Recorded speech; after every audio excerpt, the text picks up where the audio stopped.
அன்பர்களே, நண்பர்களே, உங்கள் பாலுவின் இனிய காலை வணக்கம். இன்று 19/3/2024, அதாவது பங்குனி மாதம் 6ஆம் தேதி செவ்வாய்க்கிழமை, தசமி திதி, புனர்பூச நட்சத்திரம் நைட்டு 8:10 வரைக்கும், அதற்கு மேலே பூச நட்சத்திரம். இன்றைக்கி சந்திராஷ்டமம் எப்படின்னா மத்தியானம் 1:37 வரைக்கும் விருச்சிக ராசிக்காரங்களுக்கு, அதற்கு மேலே தனுசு ராசிக்காரங்களுக்கு. அதே மாதிரி ராகு காலம் சாயங்காலம் 3லேருந்து 4:30 வரையில், யமகண்டம் காலையில் 9லேருந்து 10:30 வரைக்கும், நல்ல நேரம் காலையில் 7:30 to 8:30, சாயங்காலம் 4:30 to 5:30. இன்றைக்கி போட வேண்டிய கலர் சிவப்பு. அதே மாதிரி போடக்கூடாதது இந்த டார்க் அண்ட் ஷேடோ வருது இல்லையா, அந்த மாதிரி பிரைட்டாக இருக்கிறது, அதே மாதிரி டார்க் அண்ட் ஷேடோன்னு சொல்லுவாங்க, அந்த கலரை தவிர்த்து கொள்ளுங்கள். சாப்பிட்றது ஸ்வீட்டு, கேசரி பாத்து அல்லது கொண்டக்கடலை சம்மந்தப்பட்ட சன்னா ஏதாவது சாப்பிட்டுக்கலாம். இப்பொழுது நாம் ஜோதிட பற்றிய சில குறிப்புகளை பார்ப்போம். மேசம், ரிஷபம் 2 ராசிகளுக்கு உண்டான பலன்களை ஆல்ரெடி கேரக்டர்களை பற்றி சொல்லியிருக்கிறேன். இன்றைக்கி மிதுனத்துக்குள்ளே போகலாம். அதாவது மிதுனம்ங்கிறது ஆண் ராசி, ஆண் பெண் ஆண் அப்படி வரும். ஜோதிட சக்கரத்தில் 3வது ராசி இந்த மிதுனம். அதே மாதிரி இதை உபய ராசின்னு சொல்லுவாங்க. அதே மாதிரி காற்று ராசின்னு சொல்லுவாங்க. இப்போ மேசம் நெருப்பு ராசி, ரிஷபம் பூமி, இது காற்று சம்மந்தப்பட்ட ராசி. இந்த ராசிக்கு உண்டான கிரகம் புதன். ஓகே, இப்போ பொதுவாகவே இவங்க கொஞ்சம் ஹைட்டு நல்லா இருந்துக்கிட்டு இருப்பாங்க. கைகால் நல்லா நீளமாக இருந்துக்கிட்டு இருக்கும். அந்த தோள்பட்டை நல்லா அகலமாக ரொம்ப ஸ்ட்ராங்காக இருந்துக்கிட்டு இருக்கும். பேச்சு தெளிவாக இருக்கும். அவங்க ப்ரொனன்சியேஷனும் சரி ரொம்ப தெளிவாக பேசுவாங்க.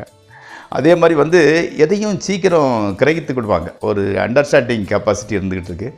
கொஞ்சம் பயந்த சுபாவம் தான், ஆனால் கூட நல்ல சுறுசுறுப்பாக செயல் பண்ணுவாங்க. நம்ம எப்படியும் ஜெயிக்கணும், சாதிக்கணும், புகழ் பெறணுங்கிற ஒரு மென்டாலிட்டி உடையவங்க. ஆமாம், என்னென்னா 1 2 திருச்சி கூறுறதில் இவங்க ரொம்ப கெட்டிக்காரங்க. அந்த மாதிரி பேச்சு சாமர்த்தியம் உடையவங்க. அதே மாதிரி தனக்கு எது சரின்னு நினைக்கிறாங்களோ அதைத்தான் செய்வாங்க, எல்லாத்தையும் செய்ய மாட்டாங்க. பெரும்பாலும் இந்த ராசிக்காரங்களுக்கு அவங்களோட ரிலேஷன், அவங்களோட சொந்தக்காரங்க தான் எதிரி மாதிரி இருப்பாங்க. அதே மாதிரி கூட பிறந்தவங்க கூட இவங்களுக்கு பெருசாக சப்போர்ட்டிவாக இருக்க மாட்டாங்க. அதே மாதிரி இவங்க தன் வாயாலே தான் கட்டுறோன்னு சொல்கிறவங்க இல்லையா, அந்த மாதிரி டைப்பு. ஆமாம், அதே மாதிரி இந்த பிராணிகள்னாலேயோ அதே மாதிரி விஷத்தினாலேயோ பிரச்சனைகள் ஏற்படுறதுக்கு வாய்ப்பு இருந்துக்கிட்டு இருக்குது. அதே மாதிரி பிரயாண பிரியர்னா எப்பவும் பிரயாணம், ட்ராவலிங் பண்ணுறதுல ரொம்ப இஷ்டம். முயற்சினாலும் அதிர்ஷ்டத்தினாலும் முன்னேறக்கூடியவங்க இந்த லக்கணத்தில், இந்த ராசியில் உடையவங்க. வீம்பு பிடிச்சவங்க. வீம்புக்காக எதை செஞ்சால் கூட அது தோல்வியே, ஃப்ளாப் தான் ஆகும். அதனால் வீம்புக்காக எதுவும் செய்யாதாங்க. பித்தம் சம்பந்தப்பட்ட நோய்கள் அடிக்கடி வாட்டும். இந்த 9 கிரகங்களுமே உச்சமும் நீசமும் இல்லாத ஒரு ராசி இந்த மிதுன ராசி தான். அதே மாதிரி இவங்க சாப்பிட்றதுல ரொம்ப இன்ட்ரெஸ்ட்டு, ரொம்ப பிரியமாக, ரொம்ப ருசித்து சாப்பிடுவாங்க. பேசுகிறது ரொம்ப யாரையும் மயங்கிற மாதிரி ரொம்ப ஸ்வீட்டாக பேசுவாங்க. அதே மாதிரி இந்த அறிவு கூர்மையை குறிக்கக்கூடிய ராசி இந்த மிதுன ராசி. இதை மனசில் வாங்கிக்கோங்க. இப்போ அடுத்தால 12 ராசிகளுக்கு உண்டான பலனை பார்ப்போம்.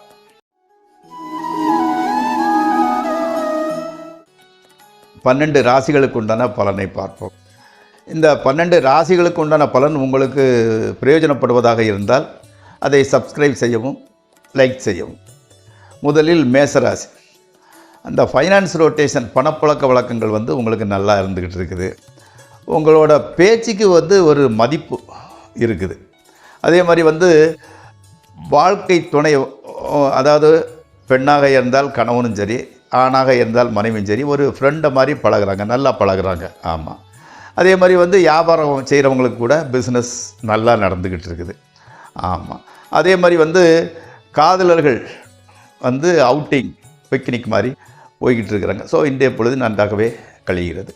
அடுத்து ரிஷபராசி.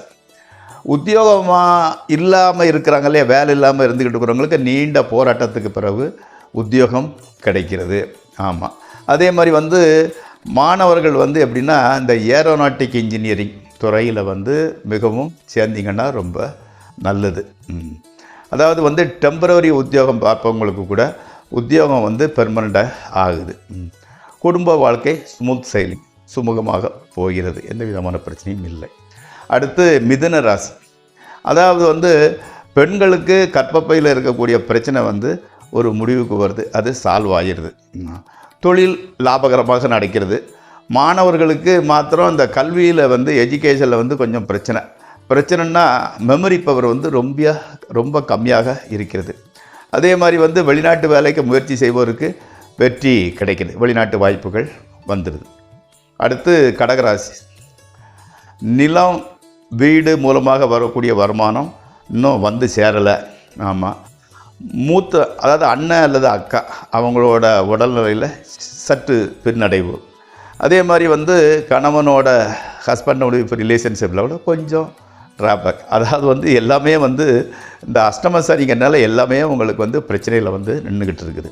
ஆமாம், முதல்ல வந்து எப்படின்னா நீங்கள் பாசிட்டிவாக நினைங்க, ஒன்றும் பயப்பட வேண்டியதில்லை, இதெல்லாம் டெம்பரவரி தான். ஆமாம், அதனால் வந்து எப்படின்னா உங்களது குலதெய்வத்தினோட அருளால் எல்லா பிரச்சனைகளிலிருந்து நீங்கள் வந்து தப்பிச்சுக்கிடுவீங்க. அதனால் வந்து குலதெய்வ வழிபாடு உங்களுக்கு பிரச்சனையை குறைக்கும். அடுத்து வந்து சிம்மராசி. சிம்மராசிக்காரங்களுக்கு வந்து இன்றைக்கி வந்து எப்படின்னா அந்த மனோதைரியம் நல்லா அதிகரிக்கிறது. நான் என்னடா இது நம்மளை பக்கம் கொஞ்சம் எங்கே போது நம்ம ஜெயிக்கலாம் சாதிச்சிடலாம்ங்கிற ஒரு மென்டாலிட்டி வருது. உத்தியோகத்தில் வந்து சீரியஸான பிரச்சனை எதுவும் கிடையாது. ஆமாம், புதிய தொழில் ஆரம்பிக்கணும்னு நினைக்கிறீங்க, அதை செயல்படுத்த முயற்சி பண்ணிக்கிட்டு இருக்கிறீங்க. பர்டிகுலராக வந்து எப்படின்னா டெக்ஸ்டைல்ஸு, அந்த வீடியோஸாக போய்க்கிறது, பேயிங் கெஸ்ட் நடத்துறது, இந்த மாதிரிப்பட்ட டிபார்ட்மெண்ட்டில் உள்ள வேலை பார்த்தீங்கன்னா, தொழில் ஆரம்பிச்சிங்கன்னா அதில் வந்து நெகட்டிவ் வராது, நல்லபடியாக போகும். ஆமாம், பெரியவர்களோட ஆசி, வயசானவங்களோட ஆசி உங்களுக்கு கிடைக்கிறது, எல்லாம் நல்லதாகவே நடக்கும். அடுத்து வந்து கன்னியாராசி. அதே மாதிரி வந்து ஒருத்தட்ட ஒரு வாக்குறுதி கொடுத்துட்டு அதை உங்களால் காப்பாற்ற முடியலை, அதை செஞ்சு தரேன்டான்னு சொல்லியிருப்பீங்க, உங்களால் செஞ்சு கொடுக்க முடியலை. ஆமாம், பணம் கொஞ்சம் டைட் ஆகிட்டு இருக்குது. ஆமாம், கணவன் மனைவி வந்து எப்படின்னா நீங்கள் எப்போவுமே என்ன பிரச்சனைனா இந்த ஆர்கியூமெண்ட்டு தான். பர்டிகுலராக வந்து லக்கணத்தில் கேது இருக்கிறனால கூட இருக்கலாம், அந்த வாக்குவாதம் நடந்துக்கிட்டு இருக்குது.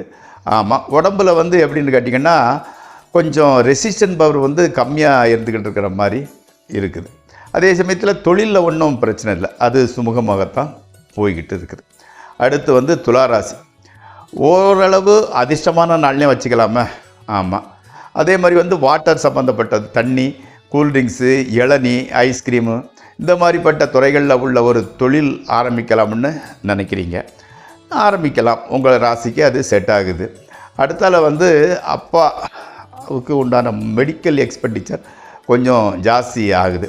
ஆமாம், அதே சமயத்தில் எவ்வளோக்கெவ்வளோ செலவு பண்ணிக்கல தேவையான பணம் உங்களுக்கு வந்துடுது. ஆமாம், ஹஸ்பண்ட் அண்ட் ஒய்ஃப் ரிலேஷன்ஷிப்பு கூட நல்லா இருந்துக்கிட்டு இருக்குது. அதே மாதிரி வந்து உங்கள் ரிலேஷன் மத்தியில் வந்து ஒரு நல்ல பேர் எடுத்துருக்கிறீங்க. ஆமாம், அதை அப்படியே மெயின்டைன் பண்ணிக்கோங்க. அடுத்து விருச்சிக ராசி. விருச்சிக ராசி வந்து எப்படின்னா ஒரு காரை வாங்கி ட்ராவல்ஸ் கம்பெனியில் விடலாம் அப்படிங்கிற மாதிரி உங்களுக்கு ஒரு ஐடியா வந்துக்கிட்டு இருக்குது. ஆமாம், திருமணம் ஆகாமல் இருக்கிறாங்க இல்லையா, அவங்களுக்கு வந்து எப்படின்னா எவ்வளவோ தடைகள் வந்து உங்களுக்கு பிடிச்சா பொண்ணுக்கு பிடிக்கிறதில்ல, பொண்ணுக்கு பிடிச்சா இவங்களுக்கு பிடிக்கிறதில்ல, இந்த குடும்பம் பிடிச்சா அந்த குடும்பம், இந்த மாதிரி எவ்வளவோ தடைகள் வந்து இப்போ ஓரளவு எல்லாம் செட்டில் ஆகிட்டு இருக்குது. ஆமாம், அதே மாதிரி போராட்டத்துக்கு அப்புறம் வெற்றி. ஆமாம், அதே மாதிரி வந்து என்னென்னு கேட்டிங்கன்னா சம்பாதிக்க தெரிஞ்ச உங்களுக்கு வந்து அதை மிச்சம் பிடிக்கிற சாமர்த்தியம் தான் இல்லை.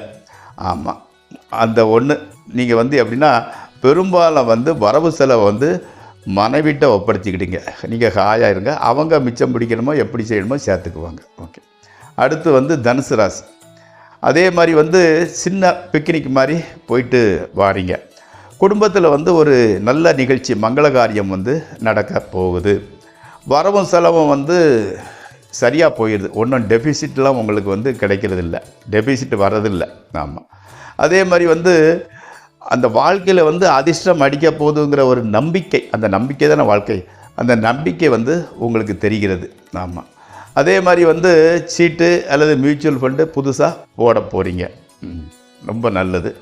சற்று சோம்பல்தனம், அந்த லேசினஸ் வந்து தான் போக மாட்டேங்குது. ஆமாம். அடுத்து வந்து மகர ராசி.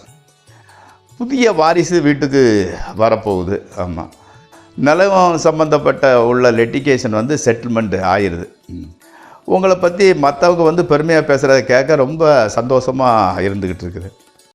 அதே மாதிரி வந்து ட்ரேடிங்கில் கூட ஓரளவு லாபம் கிடைஞ்சிக்கிட்டு இருக்குது. ஆமாம். அதே மாதிரி வந்து இந்த கிரிக்கெட் சூதாட்டம் இந்த மாதிரிப்பட்ட பெட்டிங்கில் வந்து நீங்கள் ஜாஸ்தி ஈடுபட வேண்டாம். அடுத்து கும்பராசி. அம்மாவோட உடல்நிலை ஆரோக்கியம் நல்லா இருந்துக்கிட்டு இருக்குது. உத்தியோகம் ஓரளவு சுமூகமாக போகிறது. அதே மாதிரி வந்து பெண் வாரிசு குழந்தை பிறந்தால் அது பெண் குழந்தையாக இருக்கிறதுக்கு தான் நிறைய வாய்ப்பு இருந்துக்கிட்டு இருக்குது. பாடி வந்து கொஞ்சம் ஆக்டிவாக இல்லை, கொஞ்சம் உற்சாகம் இல்லாமல் கொஞ்சம் சோம்பலாக இருந்துக்கிட்டு இருக்குது.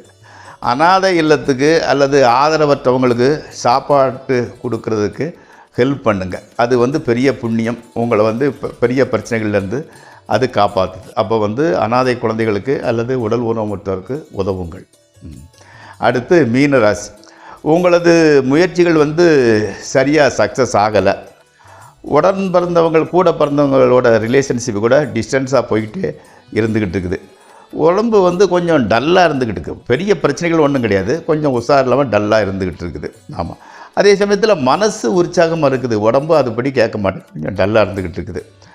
அதே மாதிரி வந்து மனைவி அதாவது வந்து ஆஸ்பத்திரிக்கு போக வேண்டிய சிச்சுவேஷன் வருது. ஏதாவது செக்கப்புக்கு பிரச்சனை சீரியஸாக இல்லை, செக்கப்புக்கு போயிட்டு வர வேண்டியது இருந்துக்கிட்டு இருக்குது. என்னென்னா மனசில் வந்து கொஞ்சம் தைரியம் கம்மியாக இருக்குது.